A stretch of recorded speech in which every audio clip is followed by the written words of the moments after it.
नमस्कार। Social and motivational trust सखी सहेली कार्यक्रम में आप सभी का मैं स्वागत करती हूँ, अभिनंदन करती हूँ।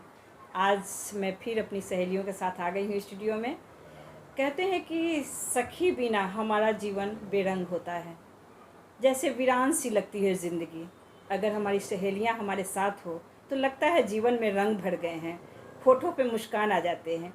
इसीलिए हमारा ये कार्यक्रम सखी सहेली कार्यक्रम हो रहा है, ताकि आप हमारी सहेलियों के होठों पे हमेशा सदा मुस्कान बनी रहे। और हमारे स्टूडियो में आज सहेलियां आ गई हैं, तो आइए आप सबको मिलवाते हैं अपनी सहेलियों के साथ। जी, स्वागत है सोशल एंड मोटिवेशनल ट्रस्ट सखी सहेली कार्यक्रम में। नमस्कार। अपना परिचय दें हमारी सहेलियों को। मैं पूनम देवी, बंगाल से। मैं वहाँ अध्यापन कार्य में हूँ। 25 सालों से मैं पढ़ा रही हूँ। इसके अलावा साहित्यिक अभिरुचि है। कविता कहानी लिखना मेरी हॉबी है।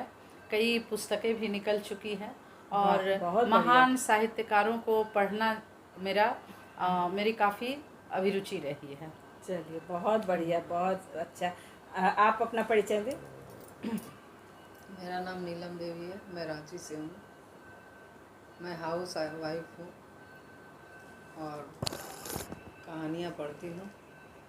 गायत्री परिवार से जुड़ी हूँ और सेवा भारती का भी काम करती हूँ। आप एक्यूप्रेशर भी कुछ जानती हैं?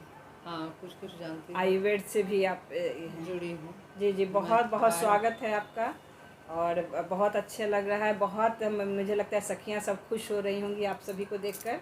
आप बोली जो मैं आपकी बहुत सारी पुस्तकें भी आ गई हैं। हाँ। हमारे जो साहित्यिक हमारे जो हैं हमारे कवित्री साहित्यकार बहुत खुश होंगे आपसे मिलकर। कौन सी पुस्तक आपकी आई है? हाँ जी हाँ, मैं सोशल मोटिवेशनल ट्रस्ट से जुड़ी। उसके बाद मेरा एक उपन्यास जब पलाश झरे प्रकाशित हुआ। अच्छा, जब पलाश झरे, शायद ये है आपकी हाँ, पुस्तक, जरा ये भी दिखा दीजिए। हाँ, ये पलाश झरे प्रकाशित हुआ एक उपन्यास है। ग्रामीण परिप्रेक्ष्य में है ये। हाजीपुर पटना का मैंने बैकग्राउंड लिया हुआ है और एक सरल सहज ढंग से कैसे उन लोगों का जीवन होता, कैसे एक संयुक्त परिवार में वे लोग जीते हैं, आपसी मूल्यों का, नैतिक मूल्यों का, पारिवारिकता का कैसे वहन करते हैं, उन सब के बारे में मैंने इसमें दिया है। वाह, बहुत बहुत बधाई आपको इतनी सुंदर रचना के लिए और इतनी मोटी पुस्तक। ये तो मुझे लगता है ये महादेवी वर्मा और क्या बड़ी बड़े साहित्यकार उस तरह से आपका ये होना चाहिए। ये कितने पेज का है? 450 पेज का ये उपन्यास है, जो बहुत ही अद्भुत है। मुझे लगता है ये आप लोग ज़रूर पढ़ें और आपको इसके लिए बहुत बहुत बधाई। और ये पुस्तक भी है आपकी ये पलाश झरे तो मेरी पिछले साल पब्लिश हुई थी और इस साल मन को बांध लो ना, और इसी के साथ एक और लघु उपन्यास है। इसमें 2 लघु उपन्यासों का ये पुस्तक है और इसमें मतलब एक स्त्री जो है किस तरह से अपने आप को घुटन में महसूस करती है और कैसे उससे बाहर निकलती है, इसी के बारे में मैंने इसमें पूरा चित्रण किया है। बहुत और इसमें एक और कहानी है जो एक युवक को कैसे अपने देश से नफ़रत सी हो जाती है, यहाँ के लोगों से नफ़रत हो जाती है। दूसरे देश में जाकर के पढ़ता है, वहाँ सेटल करने के लिए सोचता है, लेकिन वहाँ पर ऐसा पर्यावरण बनता है, ऐसा माहौल बनता है कि फिर से वो घूम करके अपने देश की ओर आता है। अपने देश के जब गौरव को जानता है तो उसका आकर्षण जो है अपने देश के लिए काफ़ी बढ़ जाता है। तो उसी का मैंने इस पुस्तक में चित्रण किया है। वाह, बहुत बढ़िया, बहुत बढ़िया। चलिए, बहुत बहुत बधाई। इनके लिए एक बार ताली बजा देते हैं, बहुत अच्छी बात है। और आप अध्यापिका भी हैं। आप बताइए, 25 वर्षों से आप काम कर रही हैं, तो किस तरह से बच्चे बड़े हैं या छोटे बच्चे? हाँ, छोटे बच्चे भी हैं। 6 to 12 है, तो 6 to 10 मैं पढ़ाती हूँ। अच्छा, 6 क्लास से लेकर के 10वीं तक पढ़ाती हूँ। कभी कभी 11-12 में भी जाती हूँ।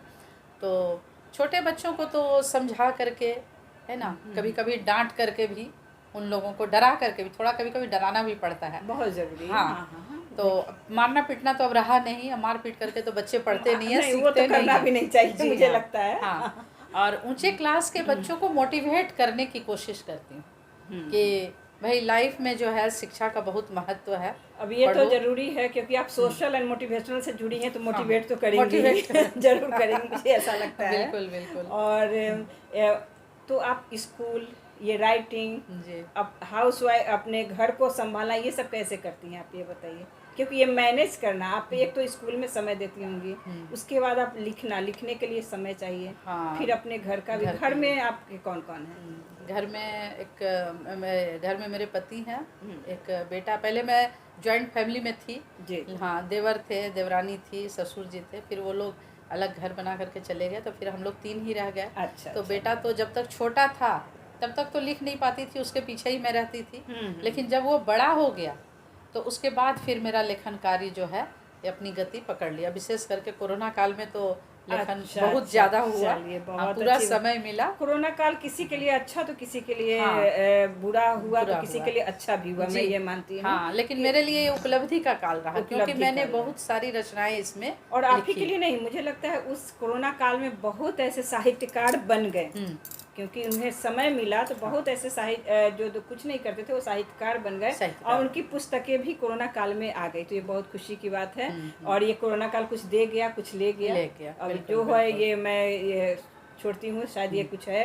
और मैं आपसे पूछना चाहती हूँ, आप एक्यूप्रेशर में सबसे ज़्यादा अट्रैक्ट हूँ, जो आप एक्यूप्रेशर में क्या करवाती हैं? कुछ हमारी सहेलियों के 1-2 बताइए, जो अगर सर दर्द हो तो एक्यूप्रेशर से कैसे? होता है तो ये अंगूठा जो है इसमें बीच वाला पॉइंट दबाती हूँ। बीच वाला पॉइंट जैसे ये नाखून जो है इसके हाँ। बीच वाले। अच्छा अच्छा, ये और देखे तो हाँ, ये और एक यहाँ पे दबाना है। जब गर्मी में सर दर्द किया या टेंशन में दर्द है तो उसके लिए यहाँ दबाना है। अच्छा इस अच्छा, portion थायराइड को इस ये पोर्शन में थंब के आगे इसको सामने दबाना ऐसे। है। हाँ, इसको दबाने से बहुत काम करता है। अच्छा फिर ये जब ताली हम बजाते हैं, ये भी एक्यूप्रेशर है। अच्छा तो ताली बजाते हैं तो सारे रोगों का निदान होता है। तो ये सारे पॉइंट्स मैंने एक छोटा छोटा प्रयोग करने से एक्यूप्रेशर में तो हमारा शरीर स्वस्थ रहता है। अच्छा अच्छा, तो बहुत सारे योगा मैं देखती हूँ जिसमें तालियां बजाकर हाँ, करते हैं, तो हाँ, मुझे लगता है हाँ। हाँ स्वाभाविक है, ये बहुत अच्छा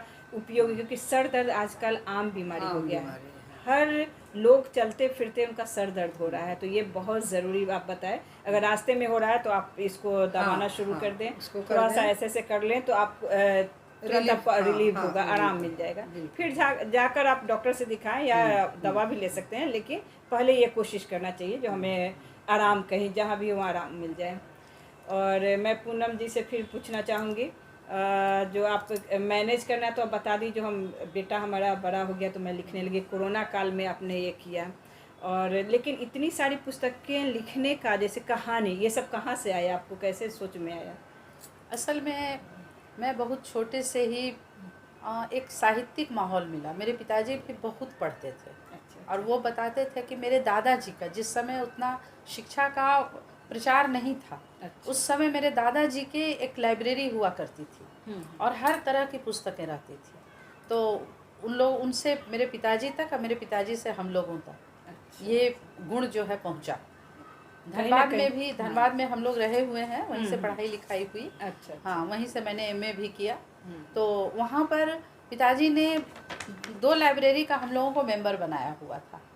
और वहाँ से बहुत सारी पुस्तकें आती थी। पिताजी पोस्ट ऑफिस में काम करते थे। अच्छा। वहाँ की लाइब्रेरी से भी पुस्तकें ले आते थे। अच्छा। तो हम लोगों ने छोटेपन में ही पढ़ने का शौक से, प्रेमचंद, लिखने का भी शौक शरद चंद्र, बंकिम चंद्र, अमृतलाल नागर, मैंने जितने हैं लगभग, मुझे लगता है उस काल के मैंने सारे साहित्यकारों को पढ़ा हुआ है। तो ये पढ़ने के दौरान ही ये लिखने का भी शौक तो हो गया, और मतलब उसी समय से कुछ लिखने का भी शुरू हो गया। और जब शुरू हो गया तो उसके बाद फिर पहले तो वैसा मतलब मिला नहीं, लेकिन जब मैं सोशल मोटिवेशनल से जुड़ी तो उसके बाद फिर ये लेखन कार्य अबाध गति से चल पड़ा। चलिए, बहुत बढ़िया। तो आप अगर ऐसा है तो हमारे साहित्यकारों के लिए कविता भी सुनाएं। और हाँ, और मैं तो ऐसे मेरा मतलब मुख्य विधा जो है वो गद्य है। कहानी लिखती हूँ, संस्मरण लिखती हूँ, डायरी वगैरह लिखती हूँ। लेकिन सोशल मोटिवेशनल से जुड़ी तो इन लोगों ने तो मुझे कवित्री भी बना दिया। हाँ, कविता भी लिखने लगी और विधाओं में भी प्रयोग शुरू हो गए। हाँ, पूरी तरह से तो नहीं हूँ, संपूर्ण तो खैर मैं कह नहीं सकती, अभी संपूर्ण नहीं हुई है, लेकिन हो रही सीख है। रही हाँ, हूँ, मैं ये सीख जानती रही हूँ, बस हाँ। सीखने के क्रम में हूँ। और अभी दोहे गजल लिखने की कोशिश में है, बहर में, ये बहुत उपलब्धि है आपके साथ। लेकिन बेबहर में ही ज़्यादा लिखती हूँ। हाँ, लेकिन इतनी बड़ी ग्रंथ लिखने के बाद मैं इसको उपन्यास न करके मैं ग्रंथ कहना चाहूँगी, क्योंकि इतनी मोटी और बहुत सारी इनकी और भी सी कहानियाँ हैं जिनकी और पुस्तकें आएंगी, अभी बहुत आने वाली हैं, मैं जानती हूँ। हाँ, कई सारे तो ड्राफ्ट में है, बहुत सारी किताबें हैं ड्राफ्ट में, बहुत आने वाली हैं, बहुत उपलब्धि पाई हैं और उपलब्धि पाएंगी। और मेरे साहित्यकारों के लिए आप कुछ संदेश के कोई बताइए, लिखने के लिए क्या सबसे कैसे एकाग्रचित होना चाहिए? सबसे पहली बात है, लिखने के लिए पढ़ना बहुत ज़रूरी, बहुत सारे साहित्यों को पढ़ना और आसपास के वातावरण को निरीक्षण करना। हम जो भी लिखते हैं, मैं जो भी लिखती हूँ, मेरा सारा लेखन जो है आसपास के माहौल से उपजा रहता है। कहाँ क्या हो रहा है, कौन सी सामाजिक समस्या है, किस पर क्या बीत रही है।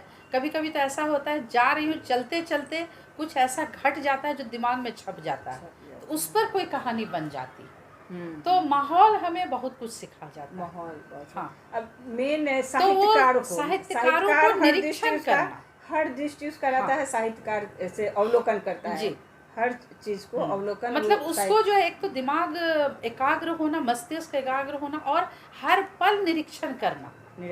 हाँ, और तो अपने शब्दों में उसको अभिव्यक्त करना, शब्दों में उसको कैसे हम अच्छे शब्दों में उसको ला के समाज में लाएं, ये कोशिश आपकी रहती है। बिल्कुल, बहुत बढ़िया।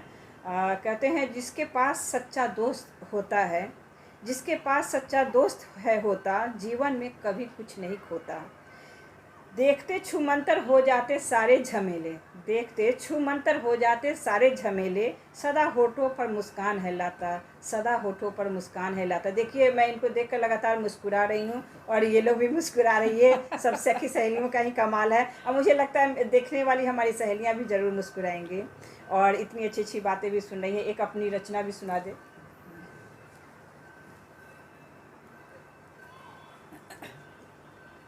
तो मेरी एक रचना प्रस्तुत है।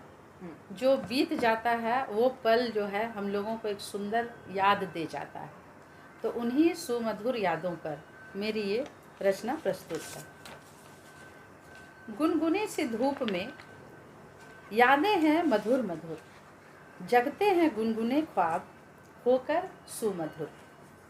बैठी हूँ संजोने रिश्तों को, बैठी हूँ संजोने रिश्तों को, मुस्कुराकर क्यों मधुर होता अतीत पूछता है मन। क्योंकि जो बीत गया वो हमेशा हमें मधुर लगता है, तो अतीत हमारा मधुर है अलग, हैं अलग, बैठे हैं दूर सबसे आज हम, पर यादों में बसे हैं सब समझते हम। सजे रहे रिश्ते सारे इंद्रधनुष के रंगों से, गुनगुनाते रहे सरगम के सप्त स्वर से। बहुतों को छोड़ आए पीछे ढूंढती आंखें उन। बहुत सारे लोग हैं जिनको हम लोग पीछे छोड़ आए हैं, लेकिन अभी भी मन में ऐसे बसे हुए हैं कि हम लोग उन्हें ढूंढते हैं। बहुतों को छोड़ आए पीछे ढूंढती आंखें उनको, जिंदगी के सफ़र में न जाने खो दिए कितनों को। नए मिले रिश्ते की खुशबू में, नए मिले रिश्ते की खुशबू में, पुराने भी संभाल लो, नया 9 दिन पुराना 100 दिन की मिसाल देख लो। नया 9 दिन पुराना 100 दिन की मिसाल भी देख। बहुत बढ़िया, बहुत सुंदर, धन्यवाद। संदेशप्रद है, बहुत अच्छी इन्होंने पंक्तियाँ लिखी हैं। मुझे लगता है साहित्यकार पढ़ के सुनकर बहुत खुश हुए होंगे। लेकिन आप 2 शब्द जरूर हमें संदेश रूप हमारे नए साहित्यकार के लिए बोलें, जो क्या ऐसा करे। बहुत लोग होंगे जो हम एकाग्रचित तो हों, समाज का देखें, लेकिन लिखने के शब्द कहाँ से लाएं? शब्द ही नहीं होते हैं। वो बोलते हैं जो मैं लिखने तो बैठता हूँ, इच्छा होती है, लेकिन शब्द ही नहीं होते हमारे पास। उसके लिए आप कुछ गुड़ बातें हैं तो बता दें। पहली बात तो साहित्य जो है वो एक निर्झर के समान है। जब हम लिखने के लिए बैठते हैं तो उस समय भाव प्रस्फुटित होते हैं और लेखनी आप से आप चल पड़ती, उसमें कोई मतलब कहीं से कोई जैसे एक पुश होता है, वो सब किसी चीज़ की ज़रूरत नहीं होती। बस मन में विचार आते रहते हैं और उसको हम लोग व्यक्त करते जाते हैं। मन के भाव हाँ, को लाना है, मन के भाव को बिल्कुल सरल सहज रूप में व्यक्त करना। और जिस माहौल को आप देखें, अगर आपको दिल पर लग गया तो उस माहौल को आप एकाग्रचित होकर उस हाँ। पे मनन करें तो आपका शब्द निकलने लगेंगे, मुझे लगता है। जी। चलिए, बहुत बढ़िया। और मैं आपसे भी 2 पंक्ति कुछ सुनना चाहती हूँ।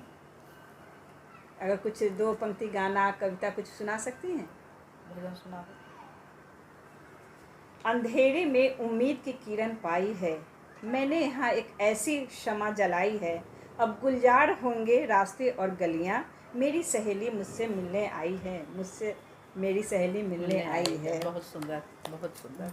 और मैं ये कहूँगी, सच्चा दोस्त वही कहलाता, सच्चा दोस्त वही कहलाता, सुख दुख में जो काम है आता।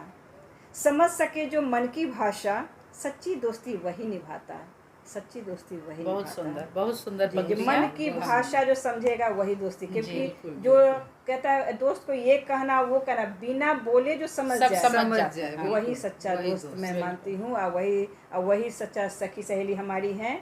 और मुझे लगता है हमारी सहेलियाँ बहुत खुश हुई होंगी आज पूनम जी और मैं नीलम जी से मुलाकात करके, और इनकी बातों से बहुत लाभान्वित भी होंगी। अगर आपको लगता है इस कार्यक्रम में कोई भी कमी है या कोई सुझाव देना चाहते हैं, या आपके पास कोई ऐसा लग रहा है जो कोई ऐसा विषय पर बात किया जाए, तो कमेंट द्वारा ज़रूर बताएं। और आप सभी का बहुत बहुत धन्यवाद। नमस्कार। नमस्कार।